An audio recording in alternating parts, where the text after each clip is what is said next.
All right, we are now in Wytheville, Virginia on our tour of Southwest Virginia, and we are at the Edith Bolling Wilson Family Home and Museum.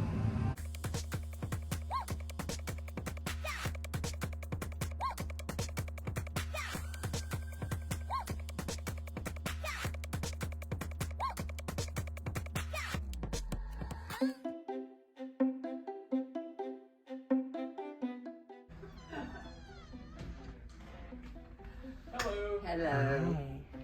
How are you? Good.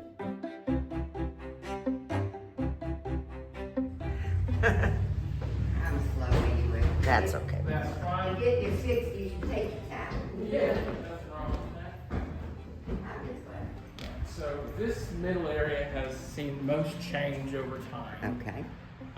This side here, when the family lived here, was 2 bedrooms, basically a window per room kind of set up. Then over here was grandmother Bolling's room. As a young woman, she fell off a horse and hurt her back. And then as she got older, it just got progressively worse. But despite her physical limitations, mentally she was smart as a tack and very alert.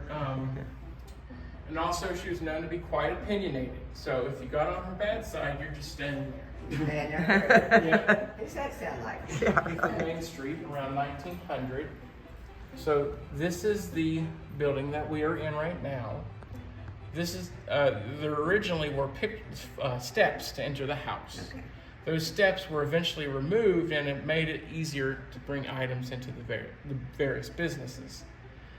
This is the floor the family lived on, and as I've already mentioned, there is no 3rd floor. Basically, that ceiling there, that's it.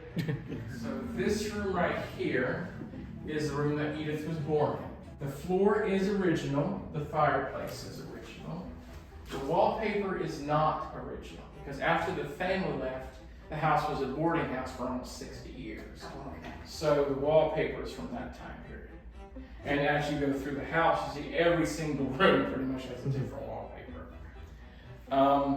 But Edith was taught at home. She was taught to read, write, sew, knit, stuff like that. But she was fortunate enough to get 2 years of formal education. She went to Martha Washington in Abingdon, Virginia.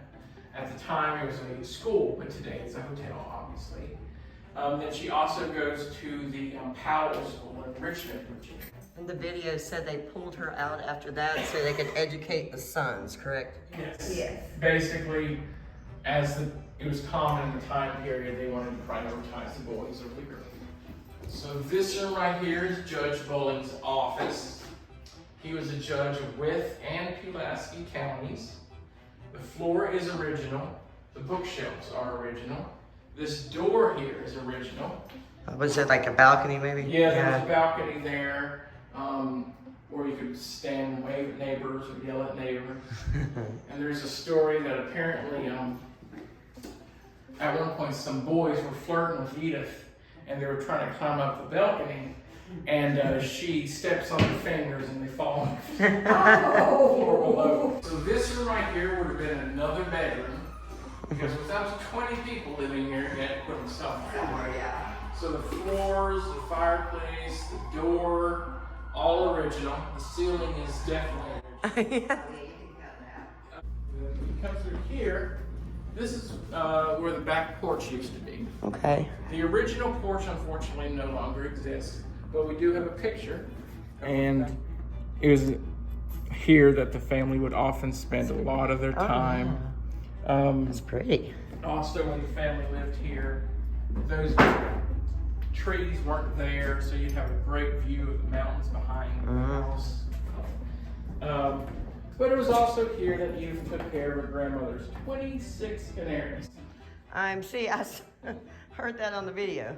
So she did not enjoy taking care of the canaries. They were loud and messy and noisy. Yes, canaries can be loud. But she loved her grandmother, so she took care of them anyway. But one thing that she did get some enjoyment out of is when one of the birds died, basically she and her sibling would have a full funeral for the little bird. Oh, that's Yeah, so basically they take the little bird, put it in a box very similar to this, they'd go to a nearby marble yard, get a piece of marble, write the name of the bird on it, and then bury it in the bird cemetery in the backyard. How sweet. Yeah. Right, so this is the 1950s kitchen. The original. Boy, that's cool. Yeah. So when this was a boarding house, they would have probably made their meals on this side of the house. However, an interesting thing is that behind that wall is the other half of the original kitchen. So one day, one thing we're thinking about doing is removing part of the wall, restoring both kitchens, so people can appreciate how kitchens change over time. Because Sally, all of Sally's children slept in that cradle as infants. And then when Sally was done having children, she gave the cradle to Matilda Steptoe, who worked for the family as an employee, but during the Civil War, she had been enslaved. Right. But she just continued working for the family after the war, and she used a cradle for her own 8 children. That's neat. Then in 1956, her granddaughter's husband sells the cradle to a woman here in Wytheville for $15. Then when the museum opens in 2008, that woman's surviving family give us the cradle. Back to the original. Yeah, so now it's in the original house where... It has been through many, huh? Yeah, so there's multiple stories with this room. So one, we like to show this picture of Edith. She was 3 years old in the picture. And apparently there's a quote from Edith where she mentions how her Aunt Lizzie thought that she was the ugliest child her sister had ever had. Oh. And to that, Edith's own mother said she may not be the prettiest thing, but she's so sweet you forget about it. There's also another story with this room. So in the 1950s, there was a terrible polio epidemic. It was a worldwide event. Because Wytheville, and to this day we don't know why, it was one of the hardest hit per capita places in the entire nation for polio. They would actually, at the time, had signs at the entrances and exits, turn around, come back to next summer. Well, it affected this house because in this house, in this room, they treated people who had polio. Basically, there was a Scottish chiropractor who thought he could cure polio. Obviously, he didn't cure anybody, but he was doing his best to help the citizens of Wytheville during a very terrible situation. And the only thing left from that period is that little window where he could have peeked in on patients instead of constantly exposing himself to polio. Yeah. So this room right here would have been the parlor. This is where the family would have entertained guests, had parties, just relaxed at the end of the day. That fireplace is original. I love those lamps. Yeah. Those are pretty. They're definitely, but yeah, it was in this room that her father would often read to the family, read Shakespeare, Charles Dickens, stuff like that, read the Bible. Her mother and grandmother would make clothes for everyone.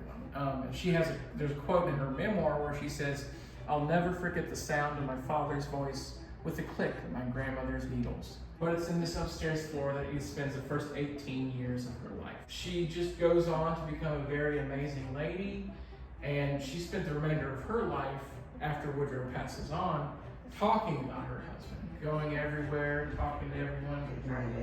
At home when he did. Yeah, talking about his legacy, of his views, and it's just our job to keep her legacy. At one point, there was a pharmacy downstairs, and these were found in a crawl space under that building. Isn't it funny where do you find stuff at? Yeah. All right, so there you have it. Edith Bolling Wilson's birthplace and family home.